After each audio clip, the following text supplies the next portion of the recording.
Good day, folks, and welcome to another edition of Lumberjack Logic Live. I'm your host, Neil Johnson. Always excited to be with you and to share the news with you. We have a bombshell, and I don't use that word all the time, but this is truly a bombshell out of New York City.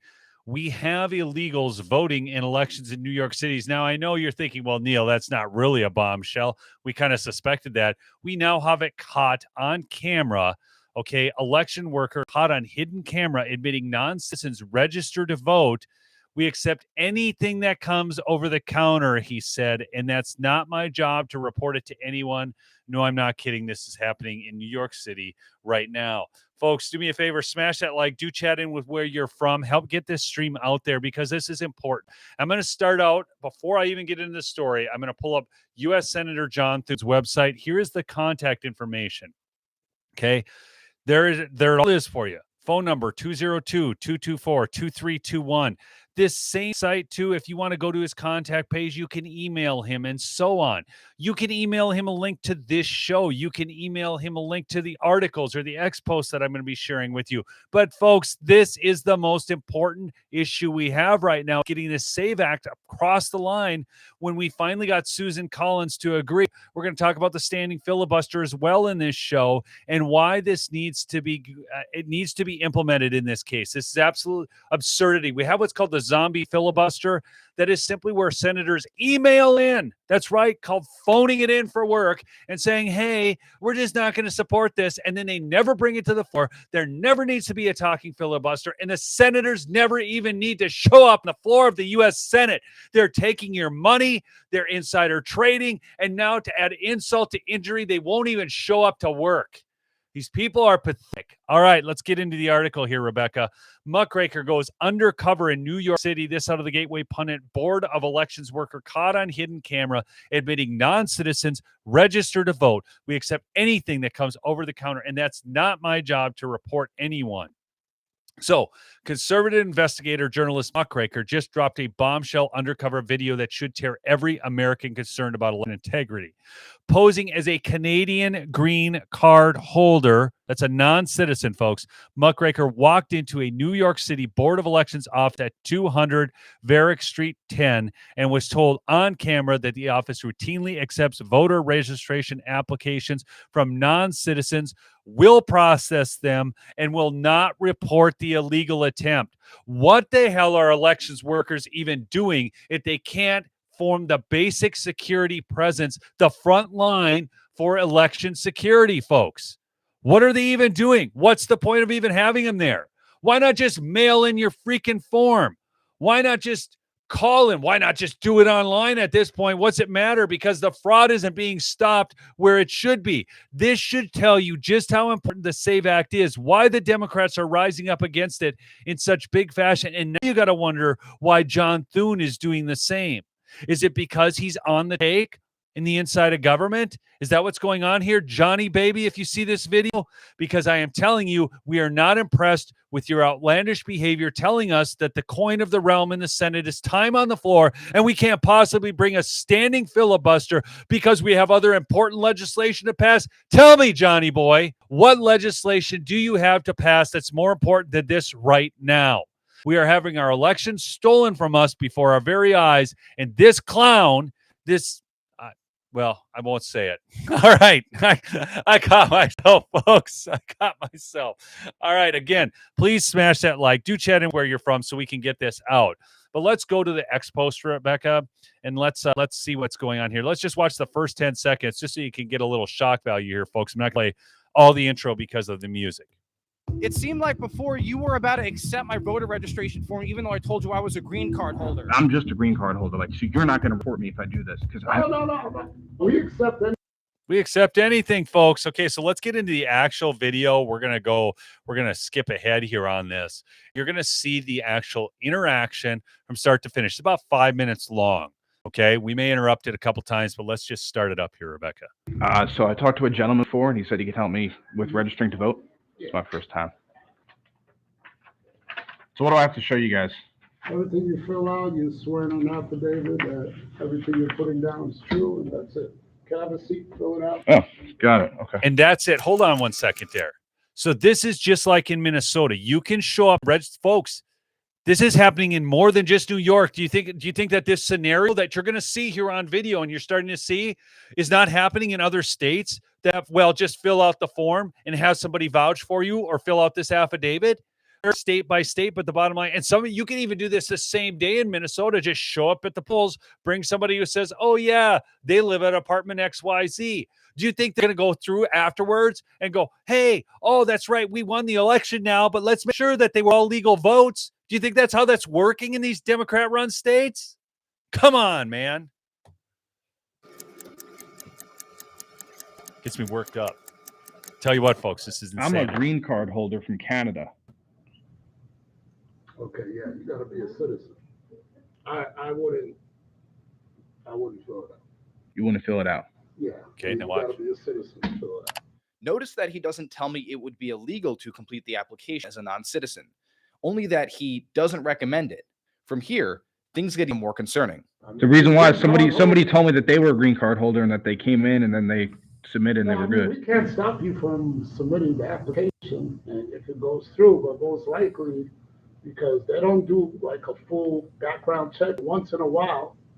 You know, we have people who come in here and they have legal situations and they registered, they weren't a citizen, boom, boom, boom. So this is a direct admission. Non-citizens are in fact registering to vote, something that many claim is a conspiracy theory. All right, here's the deal. Okay, hold on. So, folks, we are told this all the time, that the thing that we know is happening isn't happening. Okay?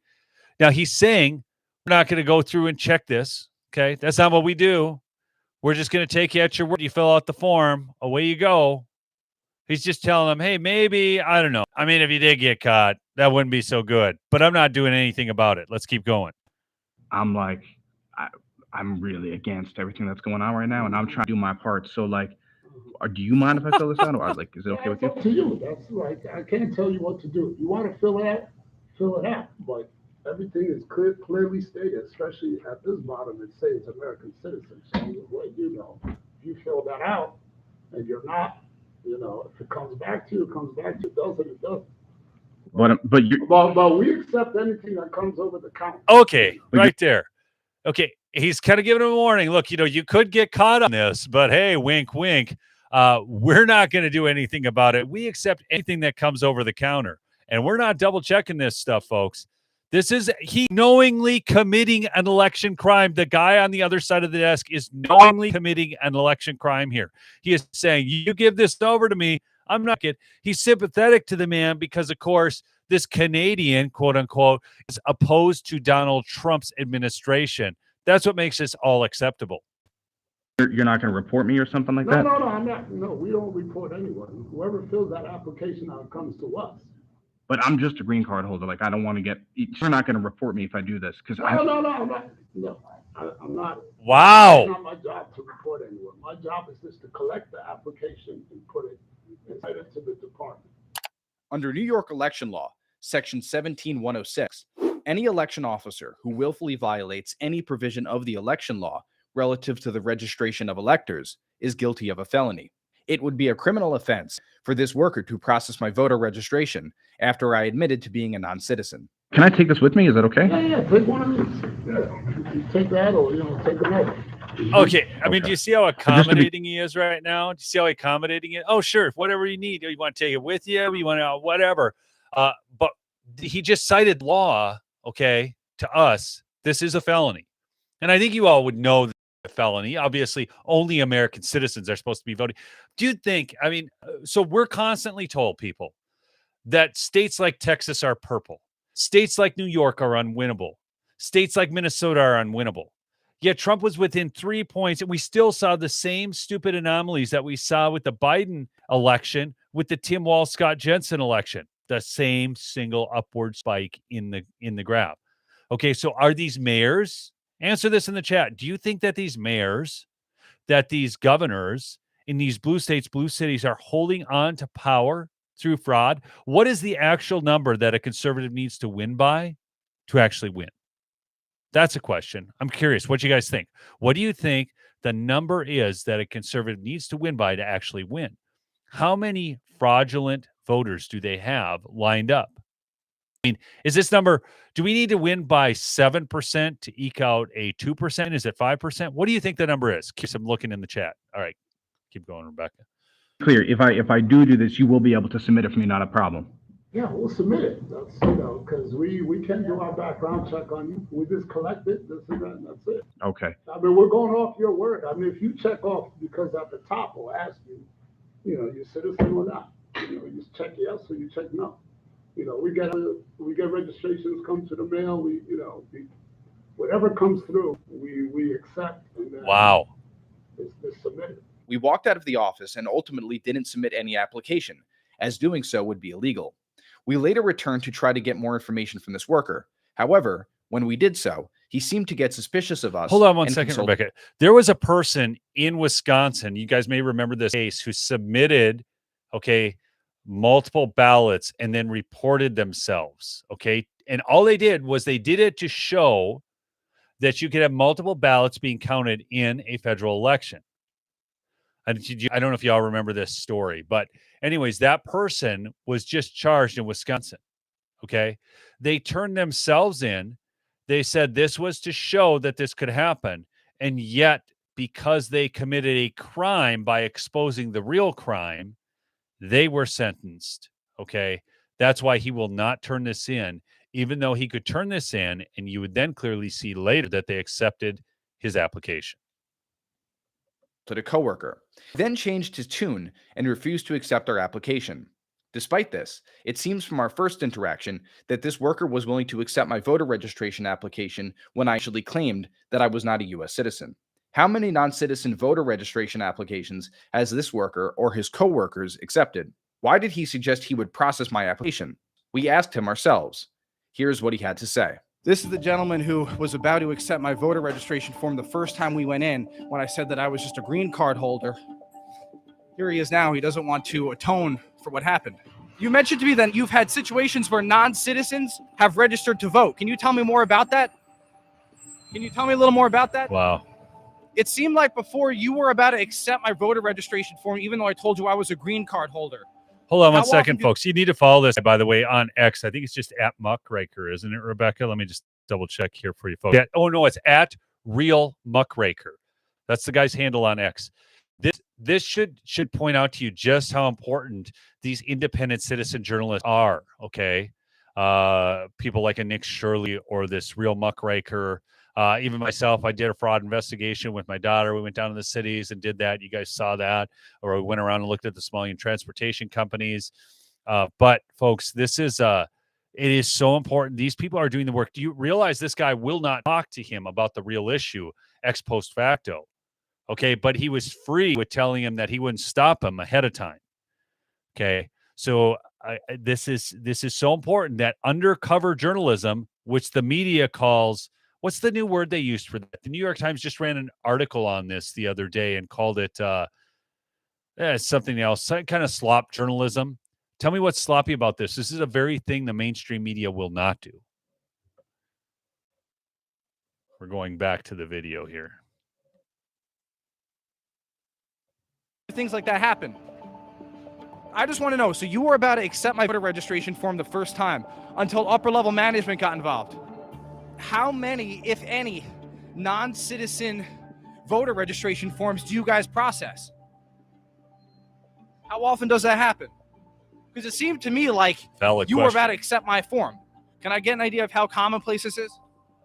Are you concerned about the integrity of our elections? Can we get your name? Can you tell us any information? Because we're pretty concerned. Wow. Can we ask you a couple questions, man? Come on. Wow and wow and wow. This is not a good look. So this is the situation out here. No, it's not a good look.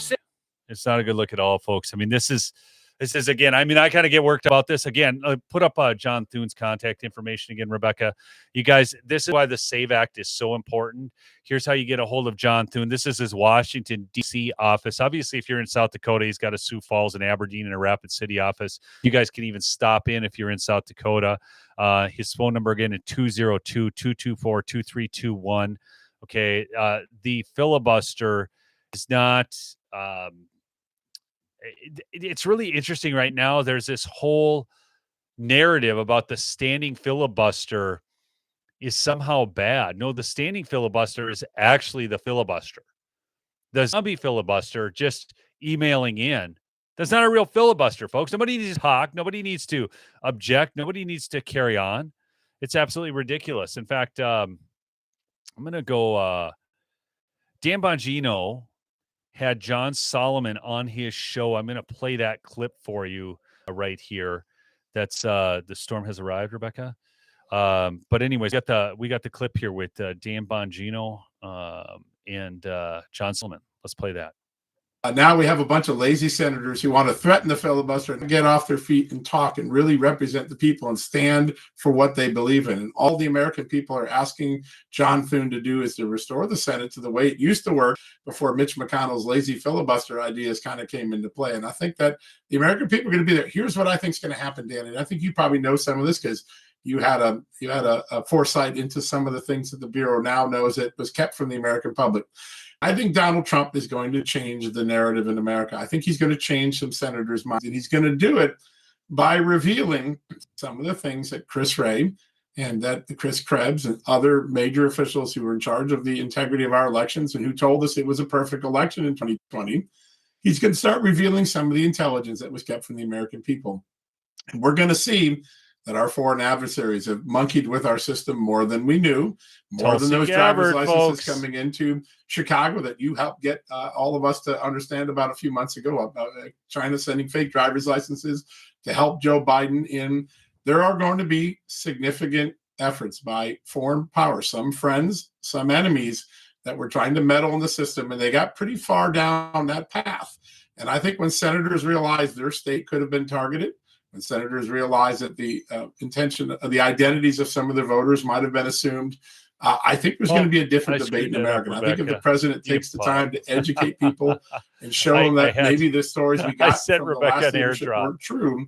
I sent Rebecca an airdrop, so that thing disappeared. Anyhow, keep playing it.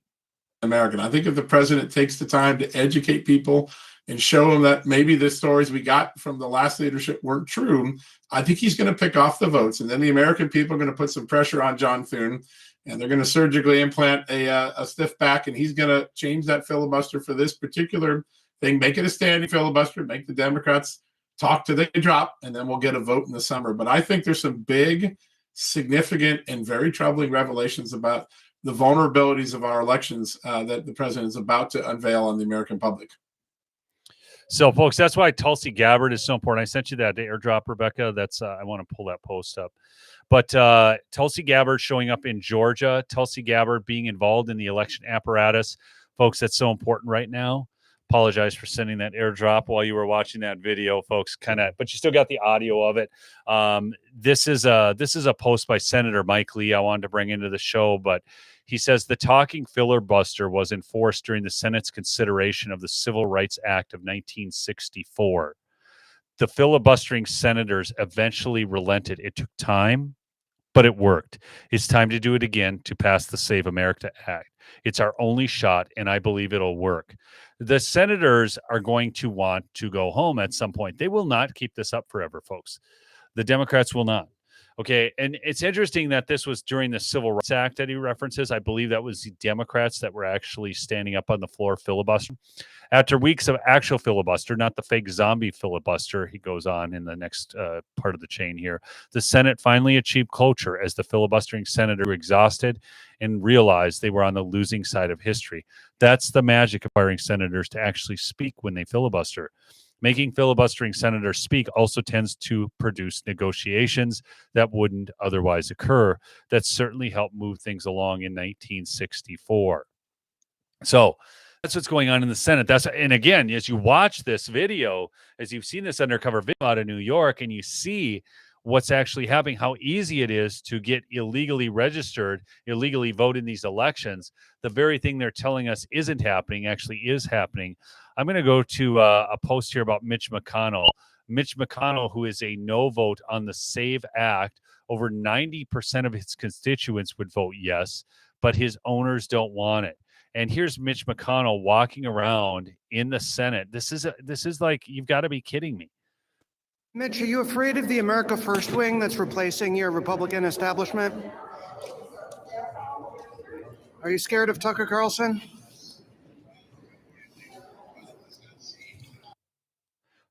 Folks, he can't walk. Okay. What is this? I think Senator Chuck Grassley's over 90. Mitch McConnell's in his 80s. He's had strokes right before your very eyes. He can't walk around. How many of you believe that there should be term limits in the U.S. Senate and the United States House of Representatives? How many believe there should be term limits in the Senate and the House of Representatives? Answer that in the chat for me. Yes or no? Yes or no on term limits for congressmen and senators. Okay, that's ridiculous. Watching him walk around like that, it's absurd. Okay, I've got Nick Shirley here. I'm sharing another Nick Shirley video because he was out in California. He found 108 people registered to vote in one home. How many of you believe that it's plausible for 108 people to be registered to vote out of one home? Okay, a woman wanted to show how easy it was to commit voter fraud.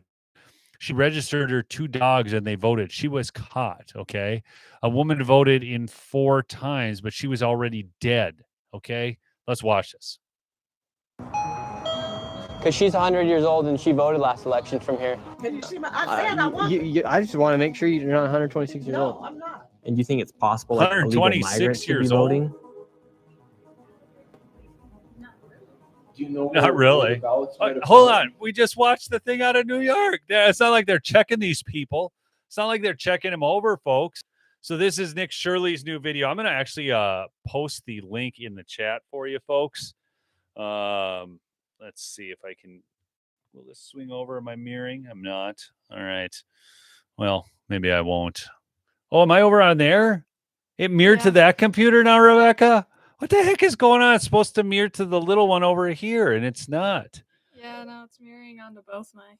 It's mirroring onto both your computers? Yeah, Oh, they're for from cool. together. Look at this. We could actually share it from it, folks. I'm having a tech talk with my daughter right now. That's what I was trying to get it to do earlier and it wasn't. We could completely share. I could swipe you stuff in the screen instead of airdropping. Wouldn't that be epic? That would be pretty nice. Wait, Rebecca. Check this out. So if I drag this over, is it coming over? Sorry, folks. I'm geeking out right now. No, it doesn't. I can't get it to slide over. All right, never mind, folks. I can actually run Rebecca's computer from here, though.